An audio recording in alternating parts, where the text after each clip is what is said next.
flower, sir. I touched it. It's like fire. The tricorder of Star Trek could non-invasively analyze people and environments. Turns out scientists may not be far from actually building such a device. I'm here with Walter DeBrouwer, CEO and founder of Scanadu. So tell us about your company and this device you've created. Well, Scanadu is it's a NASA Ames-based company. So what we do is we make this. It's the 21st century version of the medical tricorder of Star Trek. So basically it has a complete emergency room in there. And you know, when you go to the emergency room and they hook you up, the same readings you get out of here. And now we are putting molecular diagnostics also in there, and eventually also imaging. So that's, you know, it's one more device out of Star Trek that will see reality.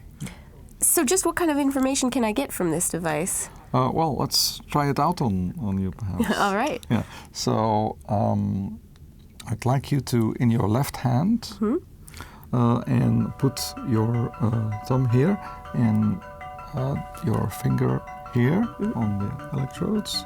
Yes. And put it on your left temple, so you create an electrical circuit. And as you will see now, look, it's already scanning you. Wow. So you see your EEG and your PPG. Now it's trying to get the first reading. So the rest of the parameters have not yet been, the algorithms have not yet been connected to the device. That's next month. But you will also see diastolic blood pressure, systolic blood pressure, your respiration rate, and, you know, other readings. Dr. McCoy, a reading on the atmosphere, please. Partial pressure of oxygen, 70 millimeters of mercury, nitrogen 140. Breathable if you're not running in competition. Just the facts, Doctor. So how's this actually working? What's it doing when I press it up to my forehead? So the sensors in there, so the most important sensors are PPG, ECG, your temperature sensor. There's also MEMS microphones and accelerometers in, microprocessors and batteries, of course, and Bluetooth modules. But basically, when you put it on your forehead, you create an electrical circuit, and from there, from the ECG, we pick out the pause between the two peaks, and that's, you know, your heart rate, your temperature we have already. The PPG sensor is going to do your SpO2, and then a combination of PPG and ECG is going to give you what we call pulse wave transit time, which is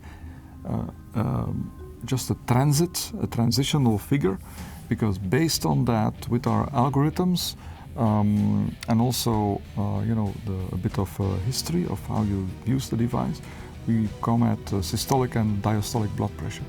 Then, based on the blood pressures and your ECG and your PPG, we arrive at the RR, the respiratory rate.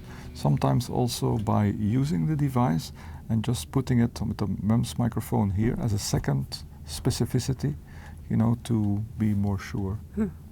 And all that within 10 or 20 seconds? Yeah, sometimes it can take a bit long. If you want to do real, so if you want to do heart rate variability, you can also do that. But then you have to almost do it for 2-3 minutes. So, and that becomes sort of, you know, close to torture. You know, like you have to.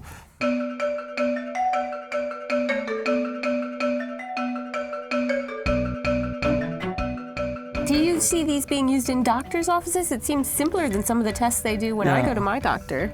So if I look at the people who have ordered the devices, there's a lot of doctors in there. And they want to use it on rounds, they want to use it on themselves, on their patients, they want to try it out. So this is very much an explorer's edition. So where we have to find completely new cases, but perhaps we haven't thought of yet. It's, you know, for people who don't have health insurance, it's good. For people in the third world, it's of course good, because you don't even use a healthcare worker. You just need somebody with a smartphone that's connected to this, and then with the molecular diagnostic devices of urine analysis and flu panels that we have made. So a lot can be, you know, in a factor, can be divided by a factor of 100 in costs and also in time. And It's all because we have built that infrastructure of mobile smartphones that we can do that now. We couldn't do that 10 years ago. Space.com.